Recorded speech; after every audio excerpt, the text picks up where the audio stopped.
లోకాల దేవుడు జగదభిరాముడు పుట్టిన నేల అయోధ్య. ఆ నేలపై 500 ఏళ్ల తరువాత బాలరాముడు కొలువుదీరనున్నాడు. మరికొన్ని గంటల్లో భారతీయ హిందువు స్వప్నాలు సాకారం కాబోతోంది. దీంతో దేశం మొత్తం రామనామంతో పులకరిస్తోంది. జగమంతా రామోత్సవం జరుపుకుంటోంది.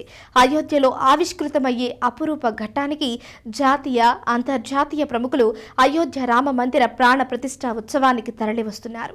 ఇదిలా ఉంటే ఈ రామాలయం వెనుక ప్రధాని నరేంద్ర మోడీ 32 ఏళ్ల నాటి శపథం ఉంది. అయోధ్యలో రామాలయం నిర్మించి తిరిగి అయోధ్యకు వస్తారని మోడీ ప్రతిజ్ఞ చేశారు. నేడు అదే మోడీ రామాలయం ప్రారంభిస్తున్నారు. అయోధ్య రామాలయం కోట్లాది మంది హిందువుల ఆకాంక్ష. సుదీర్ఘ పోరాటం, న్యాయ వివాదాలను దాటుకుని జనవరి 22న అయోధ్య రామ మందిరం ప్రారంభమవుతోంది. సుప్రీం న్యాయ పరిష్కారంతో అయోధ్యలో రామ మందిరం పునర్నిర్మాణం జరిగింది.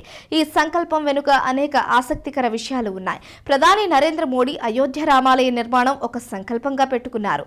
32 ఏళ్ల క్రితం శపథం చేశారు. అయోధ్యలో రామాలయం నిర్మించిన తరువాతనే తిరిగి వస్తారని ప్రతినబూనారు. ఇప్పుడు అదే నిజమైంది. నేడు కోట్లాది మంది ప్రజల సాక్షిగా మోడీ అయోధ్యలో రామ్లల్లాకు ప్రాణ ప్రతిష్ఠ చేయబోతున్నారు. 32 ఏళ్ల క్రితం మోడీ అయోధ్యకు వచ్చారు. నాడు అక్కడి పరిస్థితులను చూసి మోడీ చేసిన ప్రతిజ్ఞ ఫోటోలు ఇప్పటికీ వైరల్ అవుతున్నాయి. 32 ఏళ్ల క్రితమే మోడీ కన్యాకుమారి నుంచి కాశ్మీర్ వరకు ఏక్తా యాత్ర నిర్వహించారు. రామ మందిరం గురించిన సందేశాన్ని దేశమంతా వ్యాప్తి చేశారు. ఈ క్రమంలో అయోధ్యకు చేరుకున్నారు.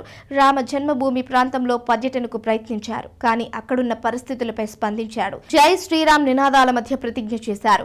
అయోధ్యలో రామ మందిరం కట్టినప్పుడే తిరిగి వస్తారని ప్రతినబూనారు. అదే నిజమైంది.